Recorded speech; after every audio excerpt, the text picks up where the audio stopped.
All right. Good evening. My name is Sean Breen from the Mayor's Office of Neighborhood Services. Thank you all for joining us tonight. I want to emphasize that I am here to facilitate this statutorily required cannabis community outreach. This is an application at 116R Cambridge Street, operated by the Heritage Club LLC.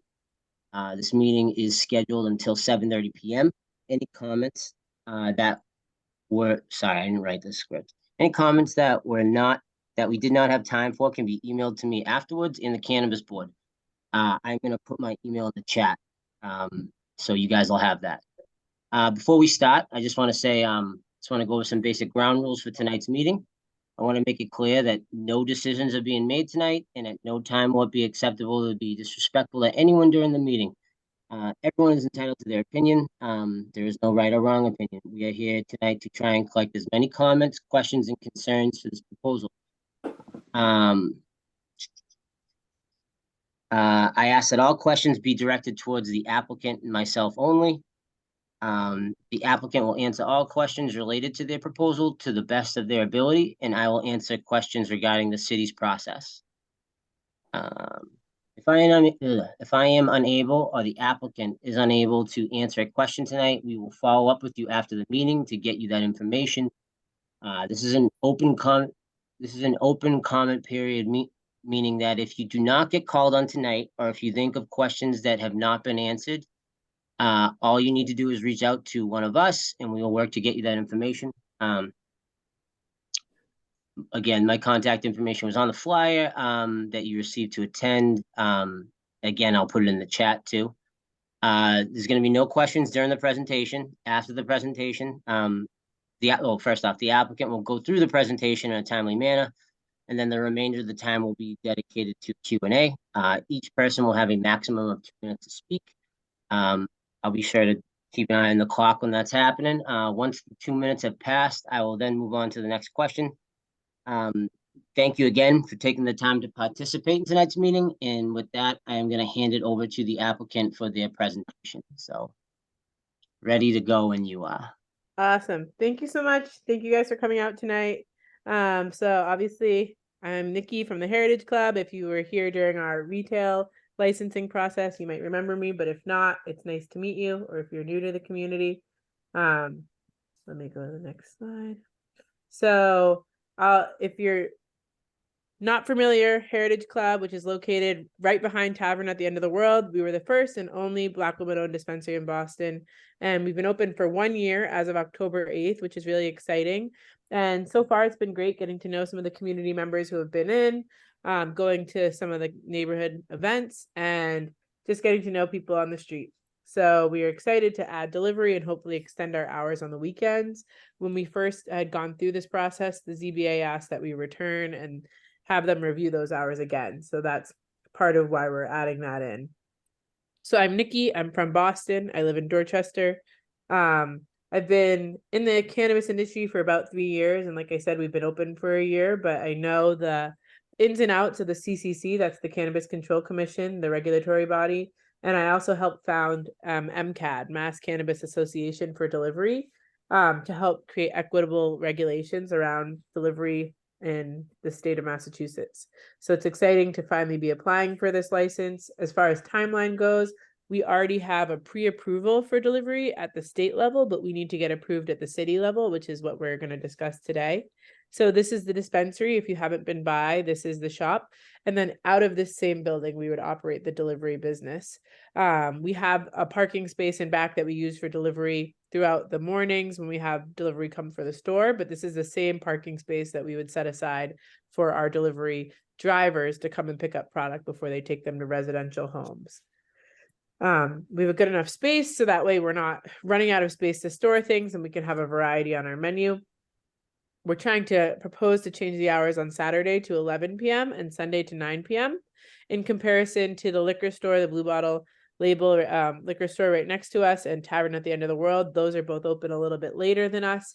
So we're still a little earlier than them, and we haven't had any issues at night. As far as trash in the parking lot, that's been cleaned up. There used to be a lot of nips and things like that, but it's been a ton better since. And as far as packaging from the store, we've seen like 1 or 2 things littered, and we try to get out there and let people know, but it really hasn't been bad, and we clean it up every morning.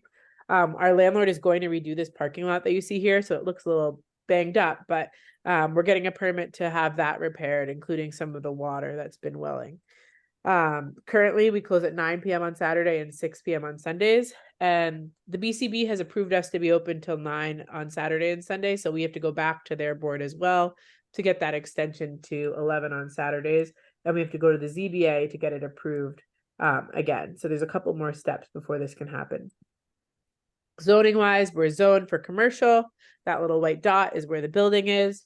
We meet the requirements as far as not being near a church or any other cannabis. Well, actually, we might be close to a cannabis establishment, proposed one now, so we might have to circle back on that. But we're also not near any schools or anything like that, which is one of the issues in terms of where to zone these in Massachusetts. When we first came to apply in Charlestown, we had a traffic study done showing that with 600 cars per day, 600 customers per day, that we wouldn't have an impact on traffic. We're currently seeing less than half of that. So less than 300 people are coming to the store per day. So because we're within that, we believe that adding delivery shouldn't have any impact on the community. I know there are a lot of developments going up, so the city is going to have to hopefully have some mitigation come in, but I'm not sure what the plan will be on that and how soon that will be ready. Our vehicles will be parked on site, so those won't take any parking spots up. I walked over to 32 Parker just to leave a note for the residents there. I know there was an issue with maybe someone parking there and walking to the shop. We have on-site parking that's free and street parking that's readily available, but we do have 5 employees who are from Charlestown, so I don't know if maybe they were using their resident sticker to kind of drive over and park, but if you see that and you want to reach out to me, please take a picture. And then I left my phone number in that note, or you can email it to info@heritageclubthc.com. And that way I can just try to help out with any issues that we see.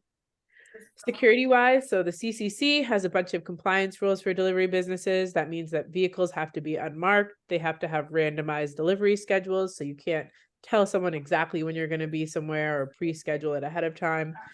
For the safety of the drivers, they have to drive unarmed, and there's a max amount of cash and product that they're allowed to carry in the vehicles. The other thing is that right now the state requires 2. That may change to 1, but currently it's 2 drivers per vehicle, and that they have a GPS tracker, body cams, and there's a dispatcher who they stay in communication with during deliveries. So it's actually a lot safer and a lot less liability than like an Amazon truck. And the cars are just normal cars. It doesn't have to look like a commercial vehicle. So just so you have an idea of what delivery would look like, it wouldn't say the Heritage Club. You would have no idea. And currently in Boston, delivery is going on and people are delivering. It's just the businesses are based in other cities or the other parts of Boston. So this would be a Charlestown based delivery. A lot of people ask, who can you deliver to? We can only deliver to homes, no hotels, no businesses, addresses. They can't be federal housing because it's not federally legal. The recipient has to be 21 plus and has to have their ID scanned. And they either pre-certify that online or have it scanned on the spot, but they need to show it at delivery, kind of like a liquor delivery or something like that. In the same way, just as in cannabis retail, all of the products need to be properly labeled with compliance, saying not safe for kids, contains THC, and it needs to be in childproof packaging. So that way it's tamper-proof and a kid can't get into it for diversion rules, which is something that the state requires, same as Boston. As far as my advisors and consultants, we have Robin Reed, who's actually my mother, and a doctor, and Lori Lucian, who is an attorney, who both have advised me on kind of my process getting open in retail, staying operational, and then expanding to add delivery. And then we also, when we were building out the space, work with Nile and Lantern, which is now closed. McAlvin was a huge advisor then, and Scott Newman, who helped us kind of build out some of our benefits and payroll and all of those kind of basics. And then there's a list on the right of just some of the companies that we work with to keep the operations going. So this is kind of a long-winded summary of like who we are as a company, but we are definitely more considerate than a lot of other employers, and we're really proud of that. And we have a really good staff. As far as like what we offer, we try to be very competitive, offering PTO to full-time and part-time, competitive wages, dental, vision. We have a healthcare reimbursement program that we offer right now. And then we do a bunch of trainings that people can opt into. And in terms of diversity, we have been doing a really good job of keeping up with our diversity goals. A lot of operators are really struggling with that, and I'll share the numbers on the next slide. But we're hoping to add 50% more of these people who are to our team's 22. We're trying to grow to 27 to 30 people and add 50% of that new group to be Boston residents, and just keep that going. So our goal initially was 51% women, 51% people of color, 20% Boston residents, and 10% Charlestown residents. And currently we have 50% women, 50% people of color, 45% Boston, and 20% Charlestown.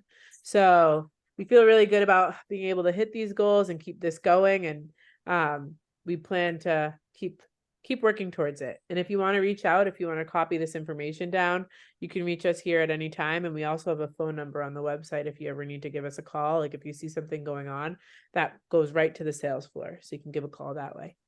But if anyone has questions, I'll open it up. And thank you guys again for coming. All right, thank you. Yeah, anyone with questions? If you just want to hit the raise hand feature in the chat.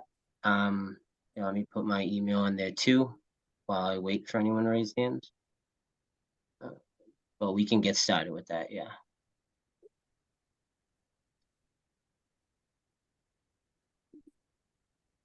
Anyone?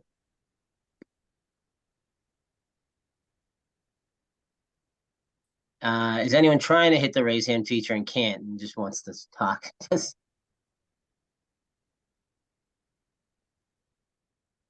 Hi, Sean, can you hear me? Yes, can hear you, yes. Quick question. At the meeting, they were supposed to do something for Charlestown residents. I don't know if it had something like first-time ownership, or I didn't get a chance to go back through my notes, but can you tell me if anything's happened with that? Yeah, so we're still working on the Heritage Home Foundation. So I founded the nonprofit, and we're building out the curriculum and the application. So that should be live by the end of the year, along with some of the courses. And then the fundraising we're still working on, but the program is starting up, and our partners, we've already have a few of those people lined up to come and do some educational seminars. So some financial planning, mortgage preparation, and credit repair. Those are the things that we have queued up right now. And we have a few other partners who are going to help us raise funds to meet our goals and helping people with closing costs. And the other thing that we are hoping to work towards is becoming more profitable so that we can do our neighborhood fund. So at this point, we're not profitable. We're still in our first year. So it's not that strange for new businesses, but our goal is that within the next year that we will be. So you haven't done anything for the neighborhood as of yet because you are not profitable? Well, the program that we had brought up at our retail application, I don't know if that's what you were remembering. We had a Charlestown Lost Village Neighborhood Fund. That one was specifically contingent on our net profit. And so we haven't been able to turn a profit yet. And so that's what we're hoping to do, as well as stay in business. And that's one of the reasons for the proposed extension of hours. Okay, thank you. Yep, no, thank you. I know you came out to the hearing in the beginning too. Yes. All right. James, you said in the chat, yes, and I'm not sure if you want to go ahead and ask a question. Who's got, oh, well, Nancy's got her hand raised. So how about you, Nancy? You go. I apologize if there's some background noise here. I had a quick question. One is about profitability. I know a lot of businesses take a little while to make it into the profitable territory. But my question is, how are you funding these losses? Is this something that's coming in from equity partners, or are you taking loans? I'm sort of curious. And then when are you projecting to come to a break-even point? Because you must have some idea of when that's happening. Yeah, so as of like August, we got to the point where we were break even in terms of normal business, where like any other business would be like, this is a good point to be in. But because of 280E, we still have this upcoming federal tax bill. So it's a little bit different, where you can be the way they just do taxes. That means you can't deduct any of your expenses except for cost of goods sold. So my entire payroll, not deductible, things like that. So for that reason, that's the reason why we're not profitable. If there's any change in those regulations, we're in great shape. If there's not, we are running a loss. But the hope is that those things change. But in the meantime, we have been able to get a credit line through some of the banks that are banking cannabis. So there's a bunch. There only used to be 5 when I first started, and now there's probably about 12 to 15 that are doing it. And they tend to only lend in-house to people who have accounts with them, but there's a few people that have lending programs that will lend outside of that. So that's one way. And then the other option is to go back and do some sort of, I don't know if you guys have seen this Main Vest campaigns. Those are crowdfunding campaigns. The other option is just financing it yourself with like credit cards and things like that, which hopefully we don't have to resort to. But finding like funding in this space right now is a little bit different. And with the interest rates being higher, it's definitely not as good as it was previously. And then so my goal is that to answer the last part of your question, is that next summer, after we get past tax season, I'm hoping that we will be out of the red. So is it the tax itself, the cost of the tax, because it doesn't allow, the federal tax doesn't allow, what we consider regular deductions? Is it the tax that's going to put you in the red, or is it an on paper issue? So up until August, it was just an issue operationally, but now at this point, now it's just the tax. So like usually what you're doing during the year is putting a little bit of money away for that federal tax bill, but we had been running a loss, so we weren't able to put it away for those first 8 months of this calendar year. But going forward, now we're at a break-even point where we're not losing any more money. So just like staying where we're at. And then in terms of the federal tax, the state has decided to decouple marijuana taxes and not follow the federal taxes. So you can deduct your expenses at the state level. And so at the state level, if you run a loss, you don't really owe that much. It's manageable. But at the federal level, you owe it off of your, is it gross revenue? It's your revenue minus expenses. What is that? Your operating profit? I can't remember exactly what the terminology is. But you don't get the direct operating cost of that, so it's really just cost of the sales. Sorry, you're breaking up? So do you only get to deduct like the cost of your products, of your inventory, or? Yes. It sounded like you were saying you can deduct things like payroll. You can't deduct payroll, sorry. Okay. You can deduct cost of goods sold, so the actual products that we sell in the store, and you can deduct a percentage of the rent that is used for storage, but anything like the sales floor forward, that's not deductible. It's a very nuanced situation, so we have to use a CPA firm to kind of decide and use their best judgment, because you also don't want to end up in an audit situation. So they really try to be conservative on what they deduct. And then what did you say that your proposed delivery range? The proposed what is? The proposed delivery range? Where would the deliveries go? Oh, yep. So ideally, we'd like to stay within 20 minutes of the location, and that tends to take us to Medford, Malden, and we wouldn't really want to deliver during rush hour. Or we wouldn't want to promise that we'd be able to deliver during that time, as you know how congested it gets. But that we'd be able to go to Medford, Malden, things close to touching. And then during like non-peak hours, I live in Dorchester. It takes 15 to 20 minutes to get to Dorchester when there's not traffic. If there's traffic, it's 45 minutes. So we kind of would have to use a little bit of a range and figure out when the best time is, because you don't want to have a delivery that takes you 2 hours. It doesn't end up being a good choice to make that delivery. So we're still honing what that will look like depending upon the time of day that we're able to do the deliveries. But if it's during off-peak hours, it would include anything within 15 to 20 minutes. All right. James, you've been waiting a little bit. If you want to go ahead. Yeah, thank you. Thank you for your presentation. I had a quick question. Yep. Is it possible to do deliveries without having the storefront be open? Yes. So there are people who have a delivery operator license, and that means that they have a warehouse somewhere and they're able to deliver out of that warehouse. You can do it that way, or you can have a courier where you don't have a retail license and you just deliver for other people. So like there's a store called Pure Oasis in Dorchester, or Ascend down in Boston, and they both have courier licenses. And that means they can deliver for themselves, but they could also deliver for anybody else. and they just go from any dispensary that will sign an agreement with them to a residential home. So those are the two delivery license types. Is that something that you would look into? So delivery operator is for somebody who doesn't have a retail, like that's kind of who that's ideal for. The state has a limit of 2 licenses. I wasn't 100% sure, since we already have a retail space and that's kind of where we'd be operating out of. It doesn't really make sense for us to do an operator license. We could do an operator license out of a different building somewhere else, but as far as here, like you could apply for that license and still put it in the same building, but you'd have to like put up a wall in our vault to kind of separate things off, which would make things a little bit more difficult. So it kind of, just for the space that we have, courier was a better fit. Okay, and the second question that you kind of touched upon, I live right up the street, and I see like how much traffic there is on Cambridge Street. And I'm just a little concerned about adding more traffic, especially with the developments that are coming in. And, I just really support maybe a delivery service option in order to cut down on, the already insane traffic.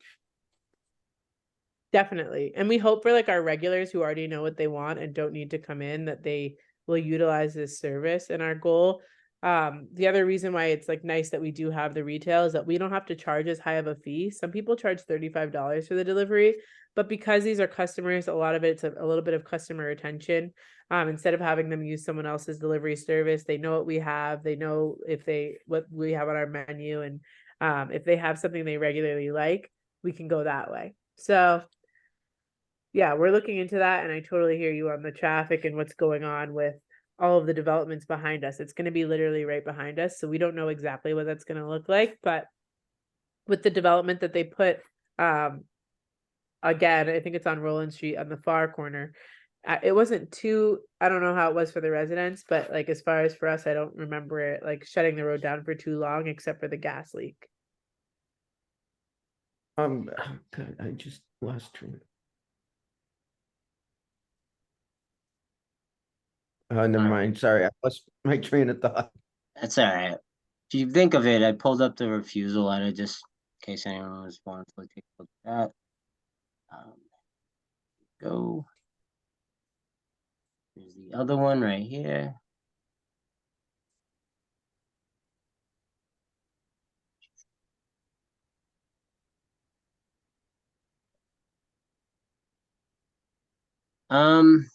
Yeah. Any more questions, anyone?